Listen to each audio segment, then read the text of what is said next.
आदमी और कुर्सी में फ़र्क होना चाहिए. Let the chair not get to my head. Interesting story. This was in the year 2005. The late Pradeep Goa once told an advertiser. The advertiser was saying, as a broadcaster, you should do this for me, you should do that for me. Logo badal do, logo ulta kar do, mera logo dal do, apna channel ka logo uda do. So Pradeep Goa, who used to lead Z and prior to that with BCCL, turned around and told him that the assumption in your conversation is that yours is a brand and mine isn't. Each one of the organizations I worked with is a brand in its own. Absolutely. So the other day we were speaking, a few friends, and somebody said, who wants to be in this industry? And me and another very senior person in the industry were putting our hands up like school kids, saying, I want to be a part of this industry. So I want to understand from you, what has been that one tough decision that you've taken? Quite a deep question. The one thing that stands out is when COVID hit in March 2020, and I was informed like 1 week prior to COVID that I'll be leading the Unilever business. And Unilever is a mammoth engine that runs. So to change strategy overnight, to make the elephant dance, as they said, was something that was required. The folks who stay close to the consumer are doing it right. The people who think medium first may or may not be doing it right. Let me give you an example. There are still 160 million households in this country that consume linear television. But if you see some of the media plans of FMCG brands like ours, and those who've just completely gone off linear TV, it just seems like we are preparing for the future, but we are also executing the future today. Till 6 months back, this entire world of Gen AI seemed like science fiction. Right? Today we've set up a content studio in South Africa where we are able to churn out one video by the hour at a price that's 1/100th of what we were paying for content generation, and at great quality basis the matrices that we've put on evaluation. So it is good, it is cheap, it is fast. We've adopted it.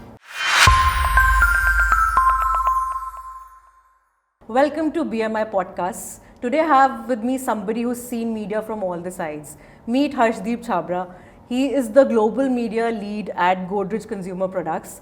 So Harsh has spent close to, even in fact more than 2 decades in the industry, seeing it expand from print to digital, from TV to CTV, and also from agencies to in-house media.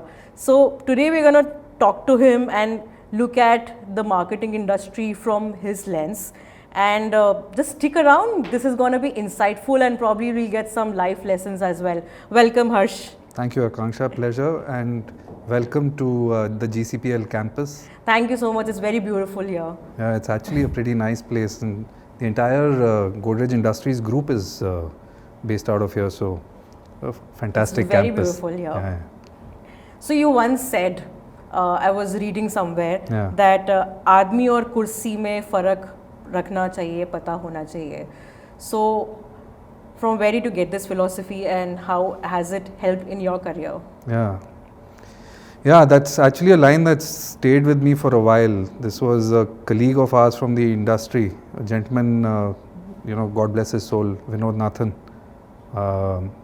He used to work with us at Z, and then he moved to Mindshare, and he was a buyer, and we were negotiating a deal. This was in the year 2006. We were negotiating a deal, and casually we asked him, "कैसे लग रहा है आपको विनोद? अब आप उस side पे हो?" That's when he turned around and said, "यार I can be on any side, but आदमी और कुर्सी में फ़र्क होना चाहिए. Let the chair not get to my head."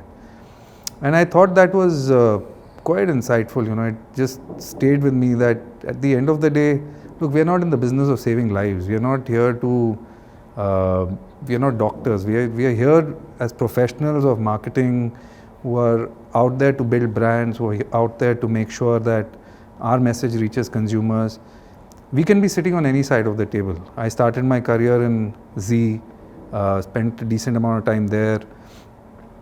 Then a large part of my life in the agency ecosystem at GroupM, as a combination of being in GroupM and in Mindshare leading the Unilever account. And then finally I've been here at GCPL on the client side for the last 2 years. But the relationships that have gotten built over a period of time, those are the ones that actually I need to cherish and I need to remember. Just because my context has changed doesn't mean I need to change as an individual. So I keep reminding myself of that. It helps me do well at my job, I feel. So which is a more comfortable site, platform, agency or brand? As long as you like what you're doing, everything is comfortable. I think fortunately for me, growing up, we had this entire explosion of the cable TV that happened, right? When India first saw Dish TV, and we used to have 4 channels coming into our homes. There was MTV, there was Prime Sports, ZTV, and another 4th one. But we had 4 channels coming into the house, and from there, watching Samsidi and Hum Panch and all of those shows, Wonder Years and these Bold and Beautiful, Santa Barbara, और उससे पहले बुनियाद, हम लोग, रामायण, महाभारत, और उससे पहले चित्रहार. तो मैं तो बचपन से ही टीवी देखता आ रहा हूँ. पूरी फिल्म दिखा दी सब बोल के. हाँ, रिवर्स में. So मैं तो बचपन से ही टीवी देखता आ रहा हूँ. I've been always like, I think I've been fortunate to do something in an industry which is a hobby for me. So I kind of enjoy being on whichever side of the table I've been. I ask this question because sometimes people tell me that eventually everybody wants to work with brand. Settle होने के लिए, enough of platform and agencies, finally settle होने के लिए brand side चले जाते हैं लोग. Let me tell you an interesting story. This was in the year 2005.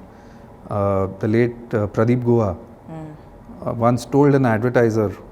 The advertiser was saying, you are as a broadcaster, you should do this for me, you should do that for me. Logo badal do, logo ulta kar do, mera logo dal do, apna channel ka logo uda do. So Pradeep Guha, who used to lead Z and prior to that with BCCL, turned around and told him that the assumption in your conversation is that yours is a brand and mine isn't. So each one of the organizations I worked with is a brand in its own. Absolutely. For me, BMI is the best. Absolutely. Yeah. Okay. So you've spent so many years in the industry.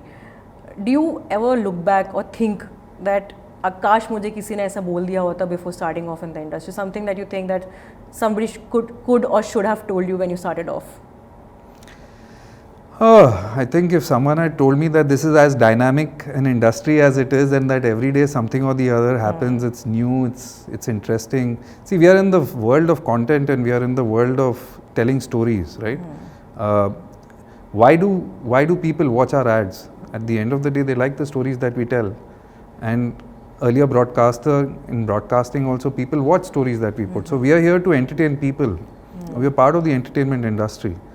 But it's extremely dynamic. What's interesting today will not be interesting tomorrow. So I wish someone had told me that there's never a day where you can sit back and relax because something or the other is going to happen. But I'm happy no one told me that.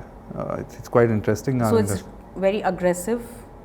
Your job takes a lot from you. Like I said, if you're enjoying what you're doing, it keeps you, genuinely I'm telling you, I've seen a lot of folks in my, like people that I started my career with, those who have enjoyed being part of the industry are feeling really happy about it.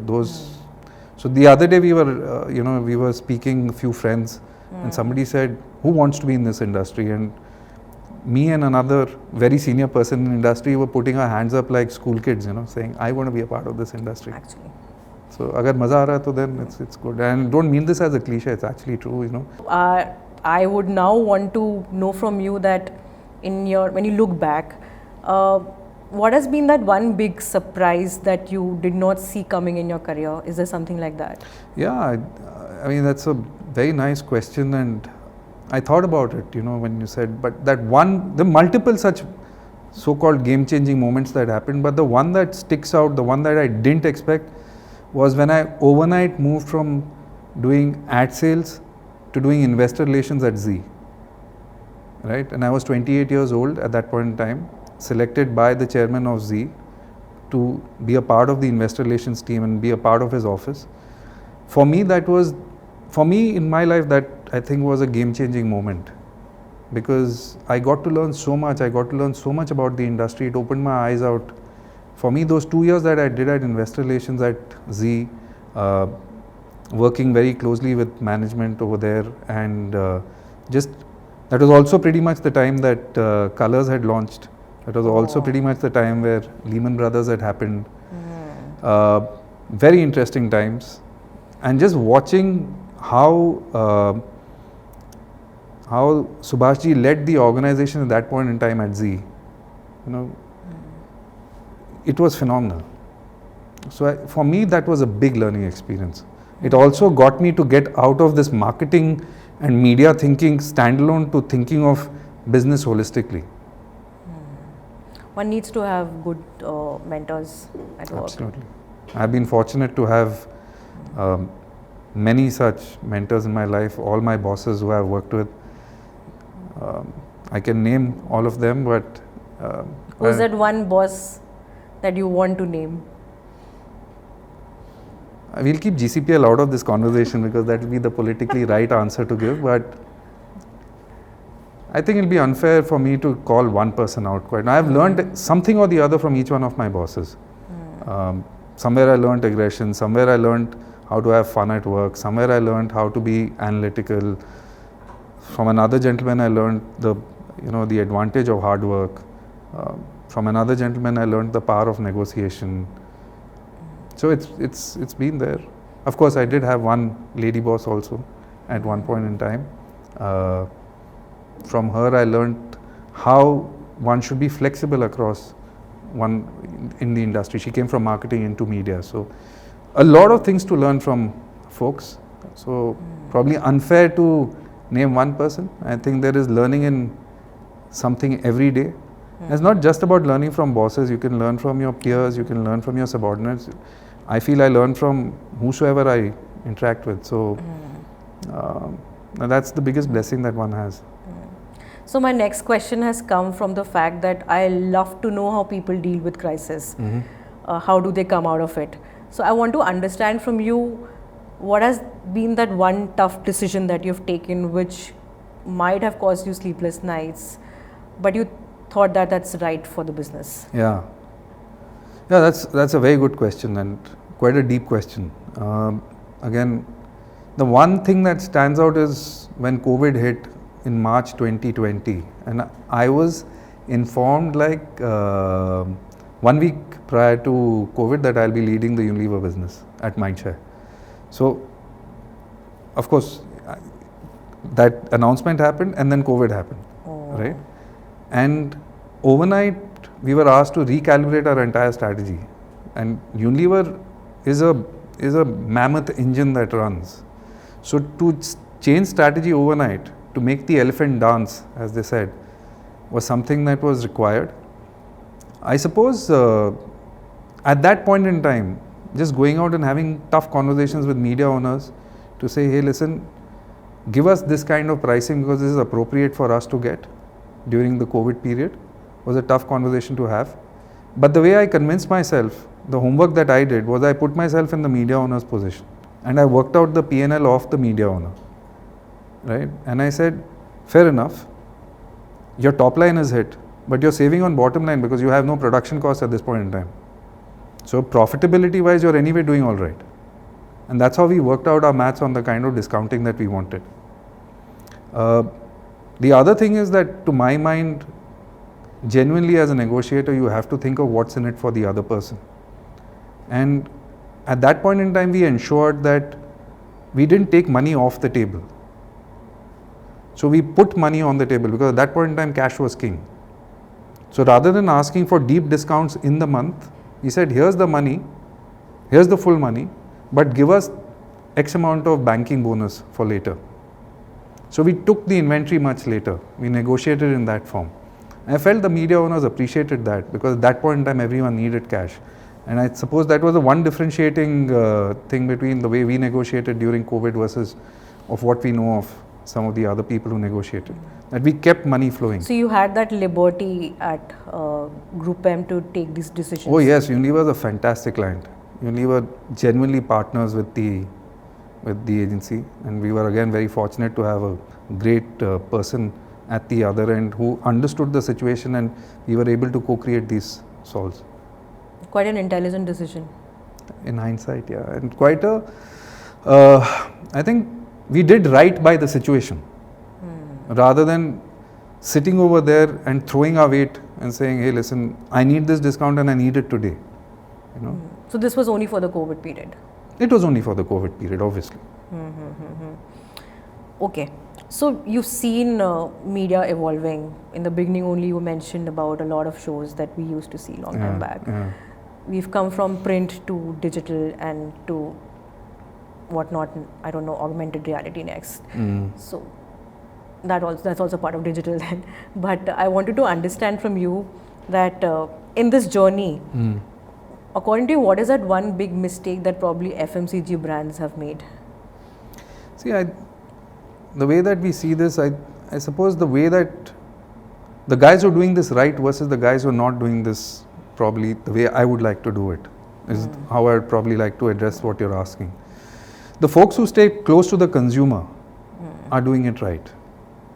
The people who think medium first may or may not be doing it right.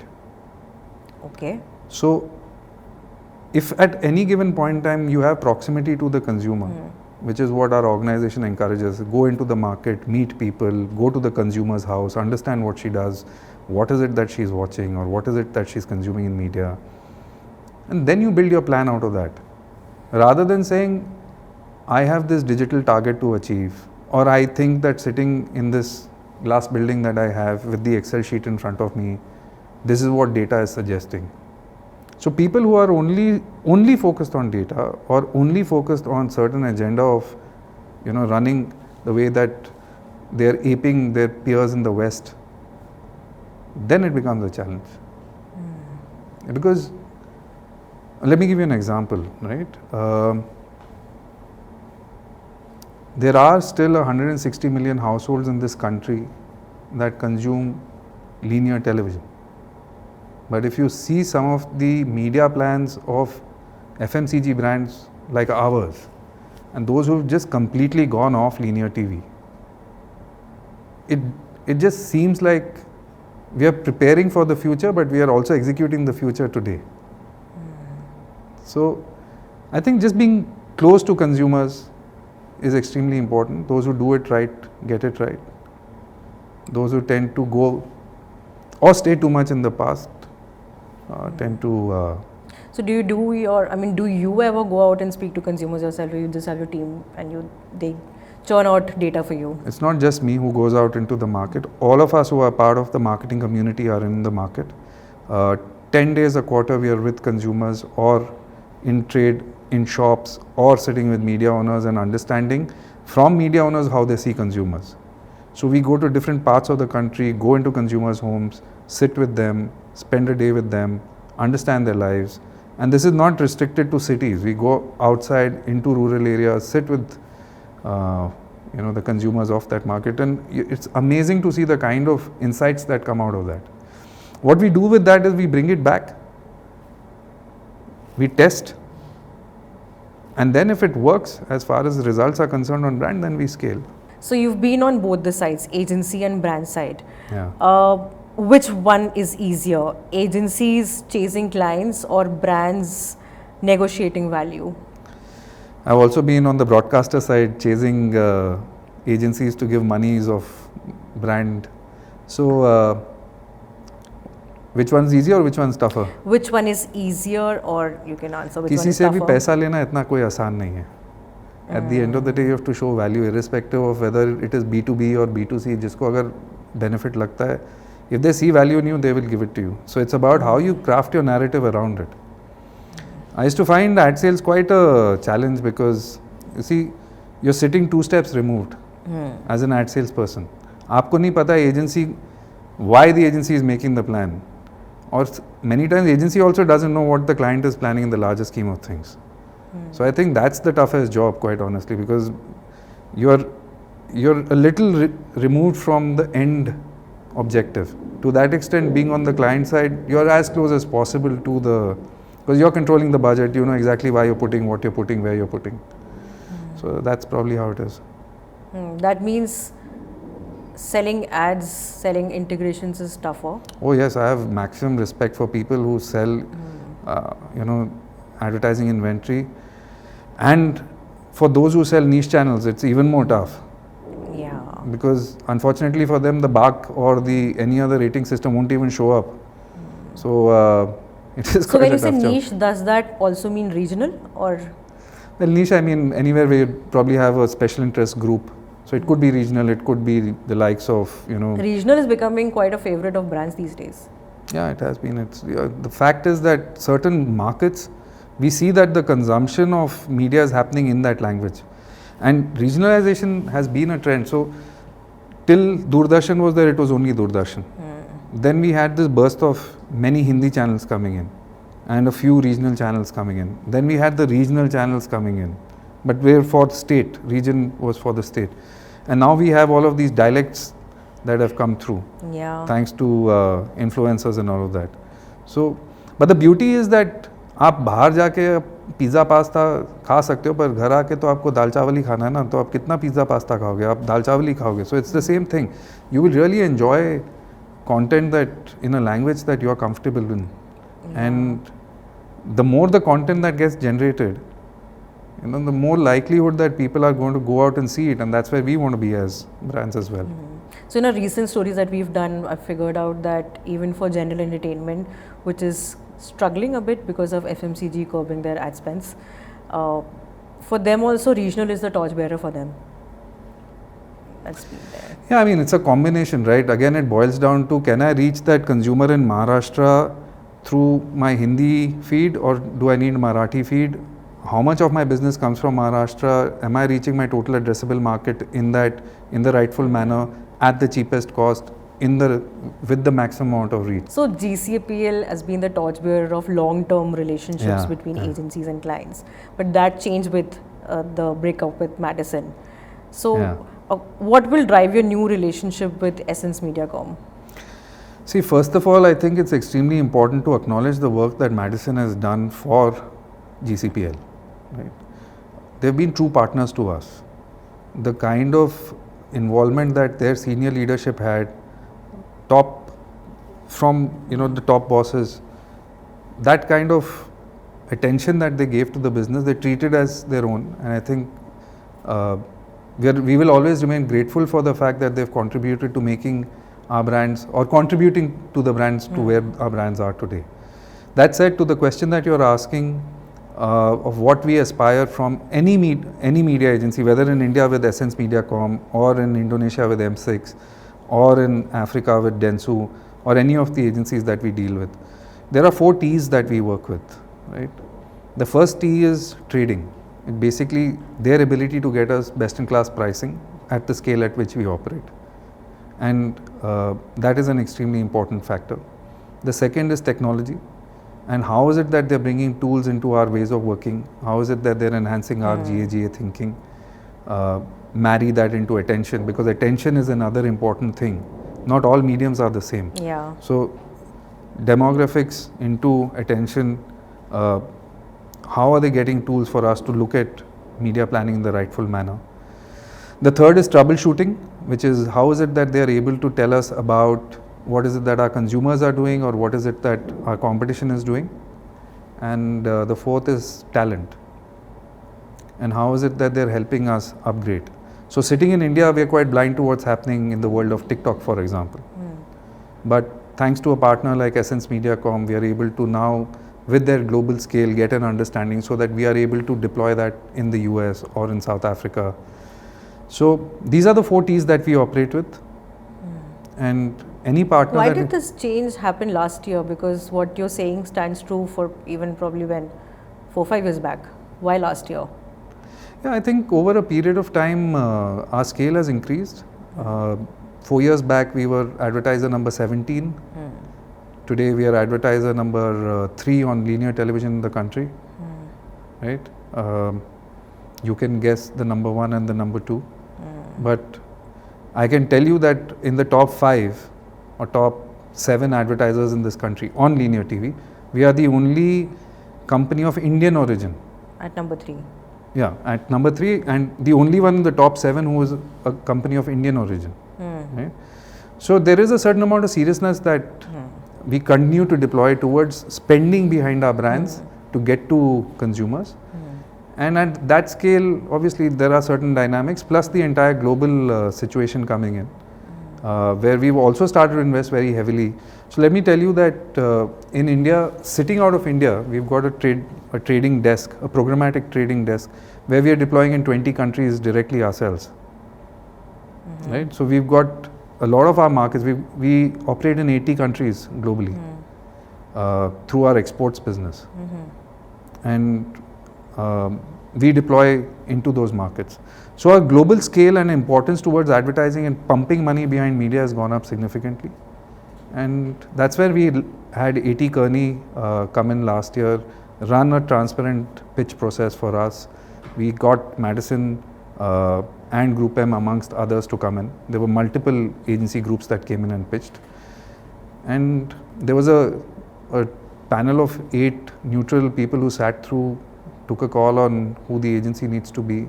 Multiple aspects were looked at. So there is a certain amount of seriousness that we want to continue to have towards our media investments. So Harsh, is it also an emotional decision when you break up with some agency or some platform because you work so long, or it's just practical because business hai, karna hai? Yeah, I mean, it's never easy. It's never easy to let go of partners who you've worked with day in and day out, who've really been there in the journey. But I suppose, look, at the end of the day, it is what it is, right? And everyone recognizes, as long as you're being fair to the process, then it's absolutely fine. I've been on the agency side longer than I've been at the client side. So at any given point in time, there will be business losses that happen. There will be new business that happens. We are pitching, I'll go back in time and say, as when I was in GroupM, we were pitching for business, we were going out. As long as the process is fair, as long as there's transparency, as long as there's respect, you're treating the other person for the brand that they are, and not sitting over there and saying, hey, listen, I'm the client, you will do what I tell you to do. As long as there's partnership spirit of it, obviously there will be situations where people will feel a little aggrieved in any given situation. Yeah. More so when I was selling media. मेरे को तो लगता था her campaign में 100% पैसा मेरे को ही मिलना चाहिए मेरे चैनल को, बट नहीं मिलता है. So that's the way it is. Okay, understood. Got it. Coming to the next aspect of our chat, which is, I mean, we all know, basically your answer will make a difference to this question. Technology and consumers are changing like anything today, and it's making a marketer's life very tough. How far do you see it going? What kind of impact do you see it having? See, let's take a step back on this, right? 25 साल पहले, if someone came and told you that you will not have an alarm clock, you will not have a torch, the walkie-talkie will cease to exist, camera will cease to exist, who would have believed it? That all of it will sit in one place.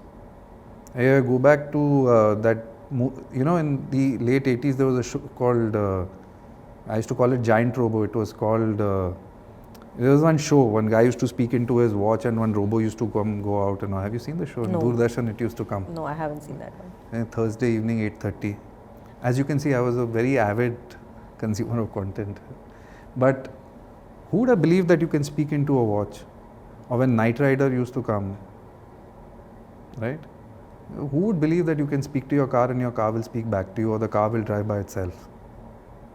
So the point is that technology will continue to be there. Now, the thing is, the thing that actually defines, it's not the consumer who knows what they want. It is about the consumer adopting when technology is right for them. Let me give you what I mean by that. As long as technology is in this framework of what we call GCF, good, cheap and fast. What is good and cheap in technology typically is not fast. What is good and fast is typically not cheap. What is cheap and fast is typically not good. But when things are good and cheap and fast, when technology is able to provide something that's good and cheap and fast, whosoever is the recipient of that is most likely to adopt it very fast. Right?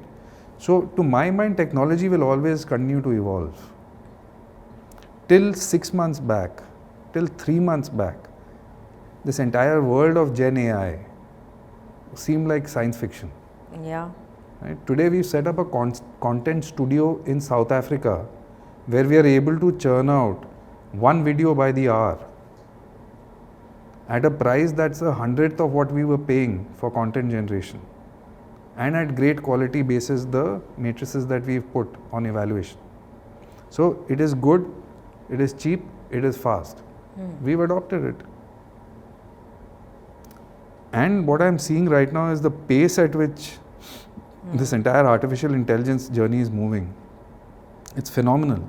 So pertinent to our industry, what we're saying is that today it is art, or what we believe is today it is artificial intelligence, tomorrow it will be artificial imitation, day after tomorrow it will be artificial imagination. And there are signs of all of this happening right now. And we as consumers, and in this particular case B2B consumers of it, will adopt. So technology is here to help. Every time technology is come in, something has moved. If that weren't the case, many thousand years ago when the wheel was invented, so this world should have ceased to exist.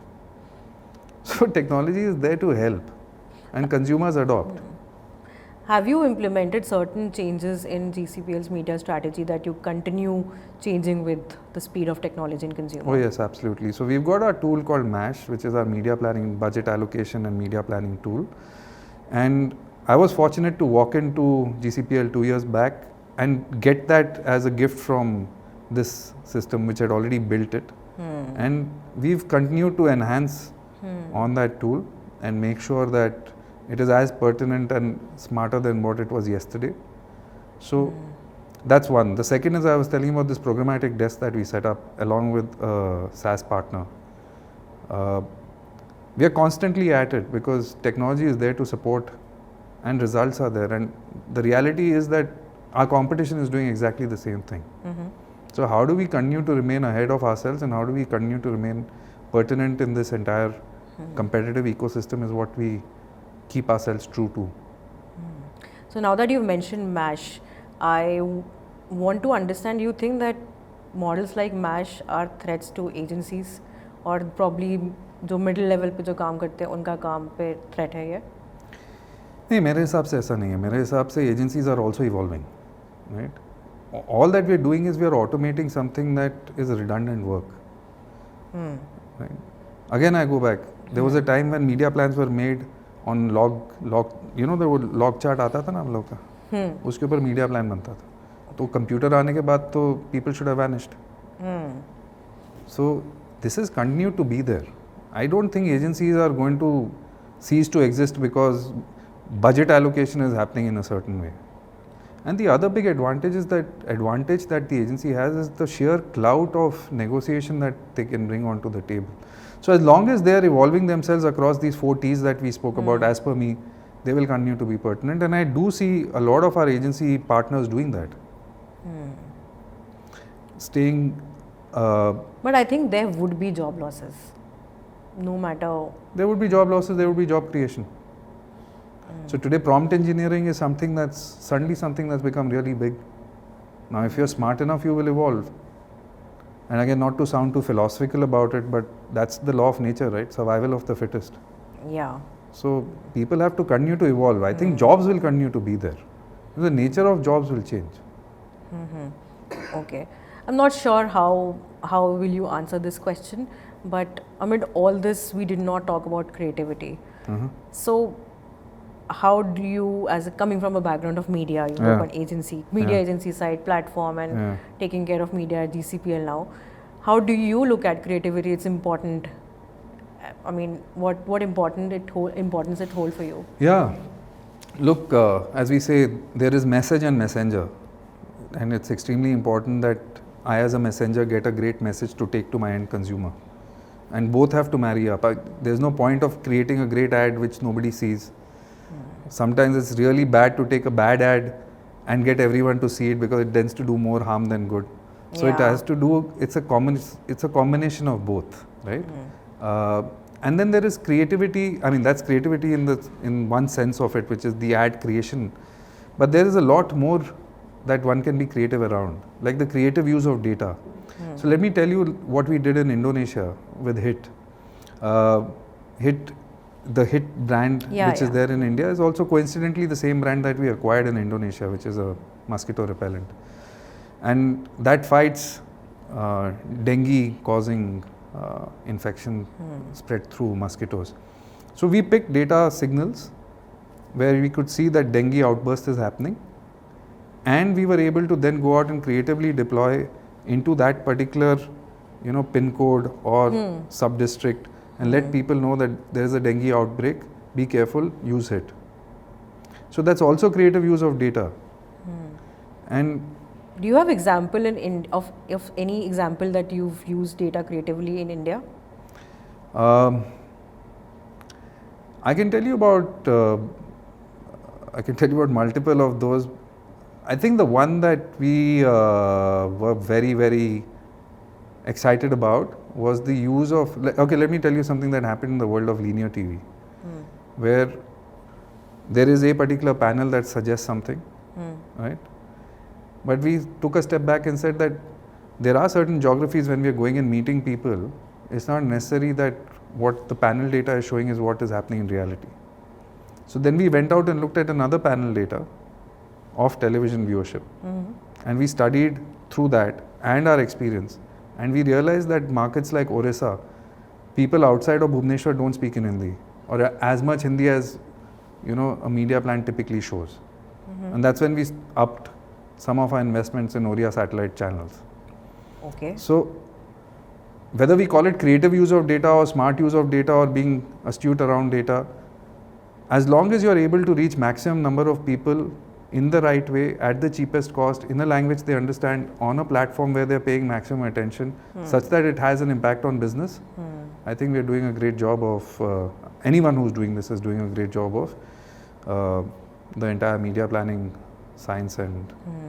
But as a viewer, as an observer of the industry, I think as an industry we need to use it more extensively.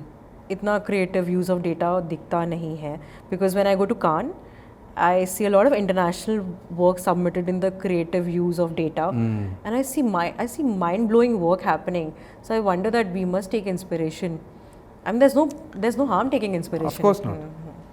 Yeah. Dekho, my realization around awards per se is that hathi ke dant khane ke aur dikhane ke aur, right?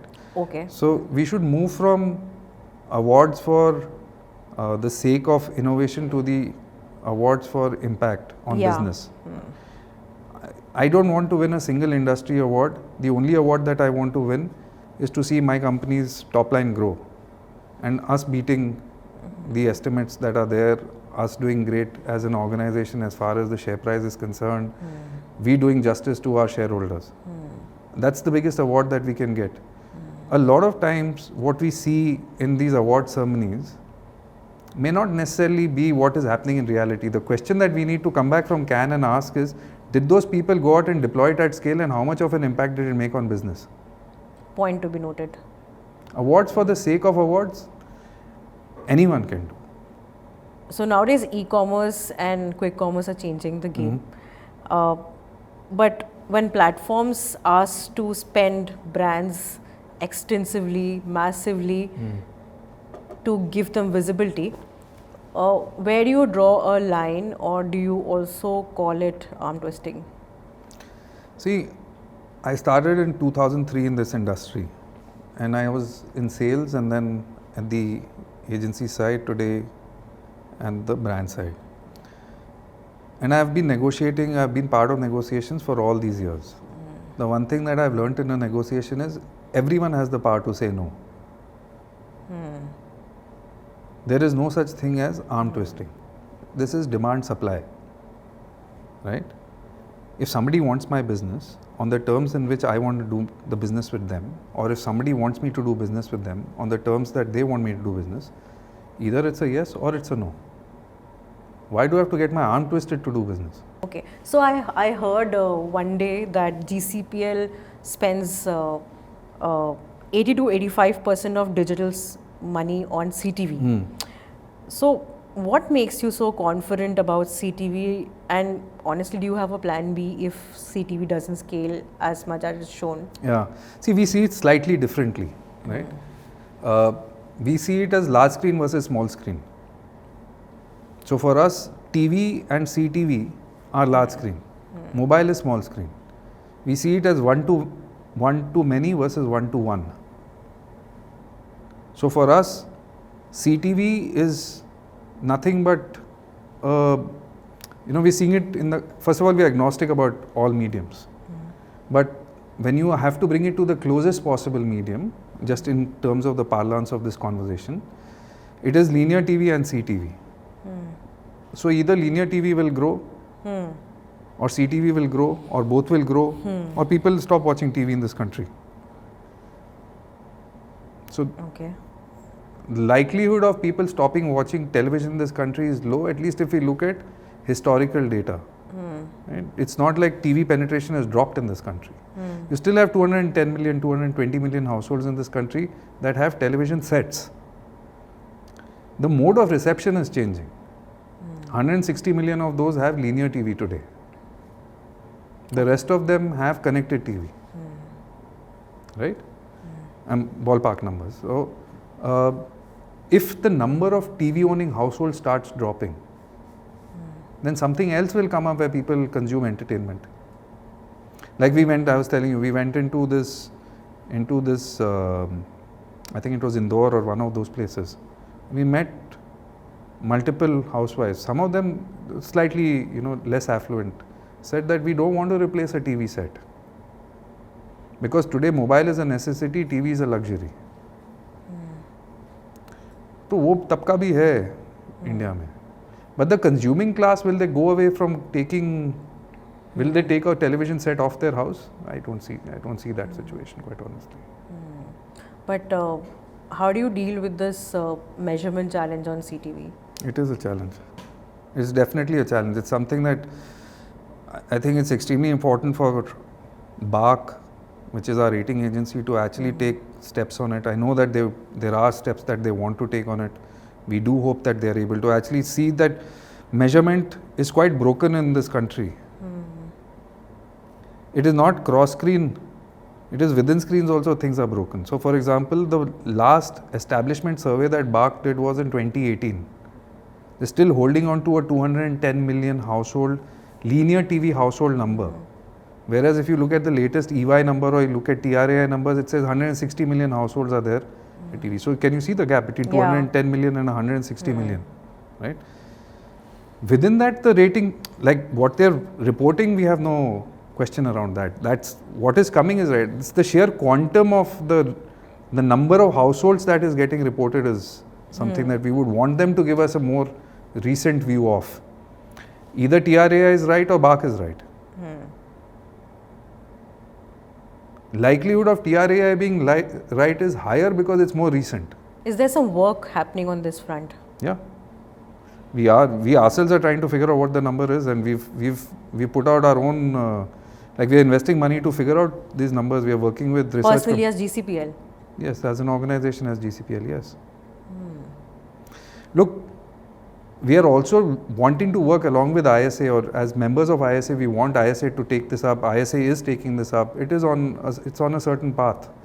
But we are spending money every day, right? So we have to be true to our plans today. Having said that, the measurement system across requires a certain amount of change to happen. Connected TV, we don't get one view of the entire connected TV deployment. We don't know what our competitors are doing. Our competitors don't know what we are doing. These are these walled gardens that exist. In the US and UK, World Federation of Advertisers has gotten walled gardens to come together and start reporting. Hopefully in India also that will happen. When will that happen? Do you see it happening? I don't know. Hopefully the earlier the better. But there are other companies that we are working with, which are able to give us one view in some form or the other. It's not ideal, but we have to continue to try. The last IRS happened in 2018, so print system is where it is. Yeah. So it is. OOH was always struggling as far as measurement was concerned. Cinema was always struggling as far as measurement was concerned. So there is, forget about cross screen, within screen only there is a problem. Absolutely. And these are deep problems. These are not So like, while we're working on these problems, Yeah. I'm not sure how soon we'll find a solution to it, because there are bigger players who are not letting it happen. I don't know, I don't want to comment on that quite honestly, but I do know that there is a need.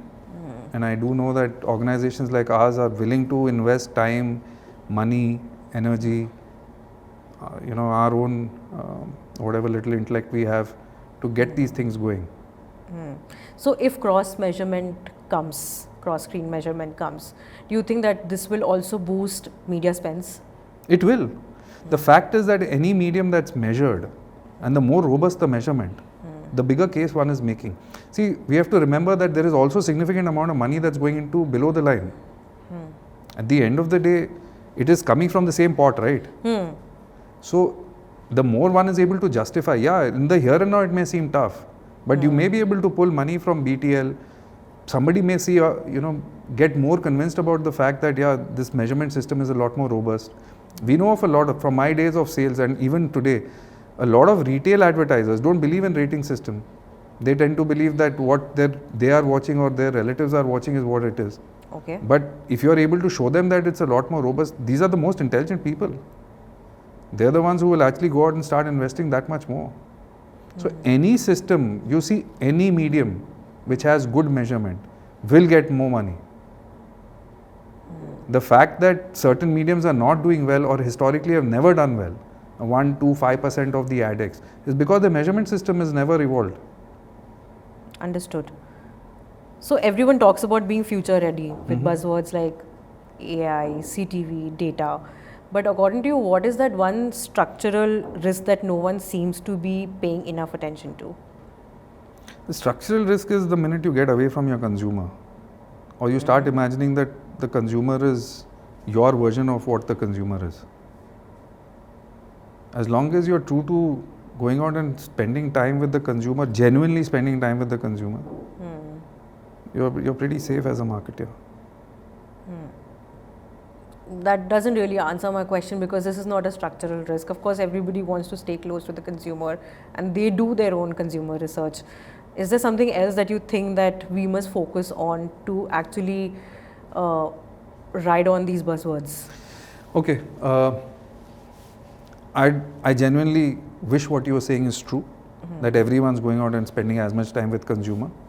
I wish people did, for the sake of my peers in this industry and my, but okay, let's move on from that. I think structurally what we are most excited about is the world of AI. I was telling you about this content factory that we put up in South Africa, where we are now able to generate content at the significant pace, all avatar led, all AI generated. That's something that's phenomenal. It's just going to go there and it's going to change the way in which communication happens. It's going to be reach on the basis of the number of creatives that you can put out as well, right? And in that GCF model. So that's one.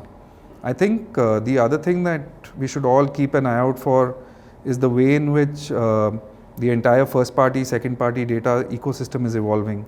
How very quickly it's all going to get democratized, right? Because what we believe is that we'll move from first party and second party data to every party data. And at that point in time, the amount of effort, money that has gone into building these so-called exclusive first party data pools, that's the structural change that one has to watch out for. So we are, the MRPs that we operate on 10 rupees, 45 rupees, 99 rupees. It's not viable for us to build these first party data pool at a cost that's making sense. But my observation, a lot of FMCG players tend to be doing that right now. Until unless your average order value is sitting at anywhere between 500, 600 rupees, your CACs and your cost of deployment and your cost of logistics will never justify this entire game. So at least doesn't make sense to the way in which we are seeing the maths. So that's a structural risk that I see a lot of people carrying. This makes me actually think. But so we've talked about a lot of things in our conversation, and you've already spent more than 2 decades in the industry. So 10 years down the line, how do you think, how do you want people to remember Harshdeep Chhabra? Well, I'd be the happiest if people remember me as being the same guy who came into the industry, albeit a slightly more mature version of who I was at the age of 23. If they still see me as who I was where I started off, as a young, enthusiastic professional who was always willing to learn and wanting to contribute back, I think I would have done justice to my so-called legacy. Just staying true to the roots. कुर्सी और आदमी को अलग रखना चाहिए. हमेशा. So we had a really serious conversation. एक छोटा सा पार्ट है, एक फन रैपिड फायर राउंड मुझे आपके साथ करना है. ये तो सरप्राइज है, ये तो नहीं बताया. Let's loosen up. Okay. So, if not media, what career would you have picked? If not media, I would probably have become a table tennis player. Do you play it now? I've been playing till recently, yes. Because it's a rapid fire, I'll move on to my next question. Okay, sure. The one song that instantly changes your mood? Another brick in the wall. Coffee or cutting chai? Coffee. Last show you binged on OTT? MasterChef, Australia. If you had to explain your job to a 10-year-old, what would you say? जो आप TV में add देखते हो वो मैंने ही लगाया है. Okay. If you had to ban one industry buzzword forever, what would it be? Relationships. And relationships for the sake of the word relationships. That one mistake FMCG brands still repeat in media? Think medium first. Media metric you secretly dislike but everyone keeps quoting? We are the number one. If you could take one global media practice and import it straight into India, what would it be? The learnings that we're getting from TikTok. A marketer you secretly stalk on LinkedIn? Sanjeev Mehta. Okay, so with this I come to the end of my rapid fire round. Is there something that you want to tell our audience and we haven't talked about in our conversation?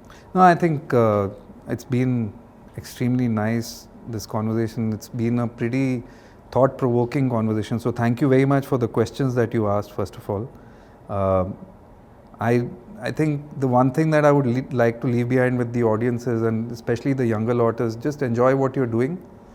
Because just, if you genuinely enjoy what you're doing, over a period of time, this entire thing of burnout and stress and all of that it won't impact as much as it is likely to impact if you don't enjoy what you're doing. Thank you so much, Harsh, joining Pleasure. us at Best Media Info. This session was quite enriching. Hope our audience also likes it. Thank you so much. My pleasure. Thanks for coming across.